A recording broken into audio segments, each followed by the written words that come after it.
Is 2026 the year that you're planning to buy or sell a home in Ottawa? Do you hear the news and think that it might be the wrong time to be looking to buy or sell? Well, don't go anywhere. I'm here to help you understand what's going on in the Ottawa real estate market so that you'll be better prepared to decide whether it is the right time for you to buy or sell. I'll also give you my thoughts on what we may see in this coming year within Ottawa's real estate market. In this update, I'll cover what happened in December 2025 and January 2026, but also a look back at 2025 as a whole to show you how things trended over the entire year. The stats that I share are specifically for the City of Ottawa boundaries, and they differ from what's released by the Ottawa Real Estate Board, as their boundaries include small outlying towns. They also include different definitions of property styles and types. The first thing that I'll talk about is months of inventory. The months of inventory is a measure, or a ratio, of how many homes are on the market and how many homes have sold in any given month. It represents how many months it would take to sell all of the currently listed homes, given the current rate of sales, and if no more homes were listed for sale. Since it's affected by how many homes are on the market and how many homes are selling, it's always shifting. Months of inventory changes with the seasons.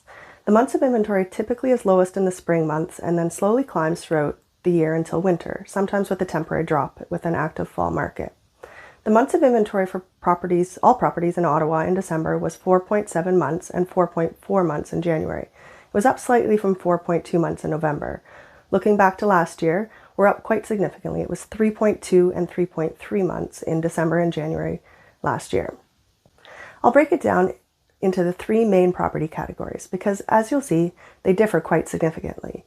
Detached homes were at 4.6 months in December and dropped down to 3.9 months in January, which is similar to the overall average.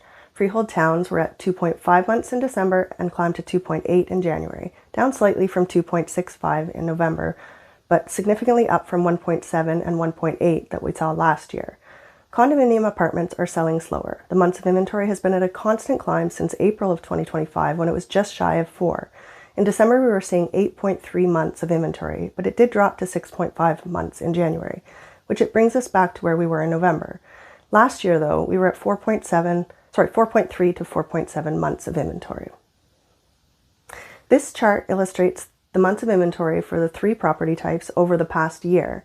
The dark blue line is the detached segment of the market, which we can see has climbed throughout nearly the full latter half of 2025. The lower line, the medium blue, represents freehold townhomes. We can see a slow, steady climb from below 2 months of inventory up to almost 3 months of inventory at the end of the year. And the condominium apartment line, in the lighter blue, barely dipped below the 4 months of inventory line at all in 2025, and it climbed quite quickly to up over 8 months of inventory. Clearly, the condo market is facing more inventory as compared to sales, and it's a slower market than the other property segments. Next, let's talk about prices. The average sale price of all properties across the City of Ottawa was $664,000 in December and $638,000 in January. This is a drop from $685,000 in November. Looking back to last year, the average in December was $660,000, but it climbed slightly to $673,000 in January of 2025. Breaking it down into property types, the average sale price for a detached home in Ottawa was at about $845,000 in December and $825,000 in January. Those averages are down from last year by about 2% and 6% respectively. Looking at freehold townhome segment, in December we were at $612,000 and January $604,000. Looking back last year, the averages were $616,000, so we're down by 1% to 2%. And finally, for the condo apartment segment, the average sale price was $408,000 in December and $384,000 in January, which are 8% and 13% below the same months last year. This chart shows us the average sale price for all property types combined over the past 9 years in Ottawa. 2025 is the blue line that's at the top of the chart for the latter half of this year.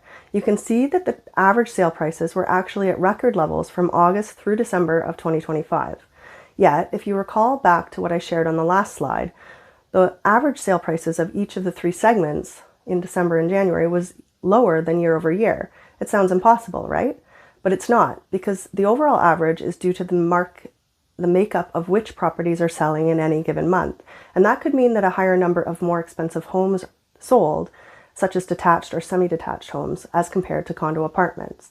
The average price can be pulled up by the breakdown of which homes are selling, despite the average price for that particular segment of the market being lower. I also added an arrow and a label off the left-hand side, showing where the January average price sits as compared to the other years. Ultimately, the months to come will have to show us what this year ahead is going to look like. Will the prices stay much the same as they have over the past few years, or will we see prices slide or climb? The next thing we'll look at is how long it's taking for homes to sell. This is the days on market, and it represents the time on the market for those homes that have sold. Citywide, we see that the average was 48 days on the market in December and 59 days in January, which was a jump from 39 days back in November. Looking back to the last year, we were at 45 and 51 days in those same months. Breaking it down into property types, we see detached homes took an average of 43 days on the market in December and 56 in January, which is up from 39 in November. It wasn't much of a change from last year, however, as the average days was about 50 days the same time last year. Freehold townhomes sold in an average of 40 days in December and 45 days in January, climbing from 35 in November. Last year's townhomes weren't selling much quicker in those same months, but the market quickly picked up and we saw an average of 25 days throughout the spring market. Will that happen again? And finally, for condo apartments, the average days on market was 65 days in December and 71 in January, up significantly from 42 in November. Last year, we were at 43 and 57 for the same months. The final metric of how the market is doing that I'll share about is the average list to sale ratio. It's a measure of how close the asking and selling prices are. The list to sale ratio was at 97% for December and January this year. That's a drop from 98% that it had been at since July, but it's the same as last year in December. This is very typical for December as the number of sales drop off quite significantly and many properties are taken off the market with the intention of relisting after the holidays. Thus, the properties that remain on the market through December and early January are often those that really need to sell, and thus they may be open to more negotiations. If you're tracking the mortgage rates to see what sort of a mortgage you'd be expecting to be able to get for either a purchase or a refinance, the rates are generally between just over 3.5% to just over 4% these days. The rates differ depending on your specific situation though. It depends on your down payment, your lender, the type of loan, variable or fixed rate, and much more. Speak to your lender, ideally a mortgage broker, to find out what the rates are for your specific situation. But even if you're not planning on buying right away, it's helpful to have that initial meeting to get a snapshot of your current situation, and oftentimes you'll get some insight as to how you can improve your financials to qualify for an even better loan when it is the right time for you to be buying. So, what are my thoughts on the real estate market in Ottawa as we head into the spring market? First, inventory levels are elevated. They climbed throughout all of 2025, and we've been seeing year-over-year increases to the inventory levels since 2022. We're back at 2018 inventory levels, and unless something changes with the number of buyers in the market, we'll likely see a further increase to the inventory levels. So what does this mean for you? Well, if you're a buyer, these higher inventory levels can help. More homes, of course, means more choice when shopping, but it can also mean that you have more room for negotiation on homes that have been sitting for longer or aren't showing like a 10 out of 10. You'll have the ability to do all of your due diligence, have conditions that protect your interests, and make clear and informed decisions. It's quite a good market for buyers. If you're a seller, it means that you need to do everything possible to have your home stand out above the rest so that it's your home that's selling while others languish on the market. You do this by making sure that your home is fixed up, cleaned up, and turnkey as possible. Remember that the vast majority of buyers make decisions based on their first impression of a home. Is it move-in ready? Is it priced right? If not, they'll move on to other homes that are, and dropping the price later won't bring them back. One last thought. The Canadian economy is not at the strongest point right now. Our GDP growth has been quite stagnant over the last while, and our federal government is announcing a lot of layoffs.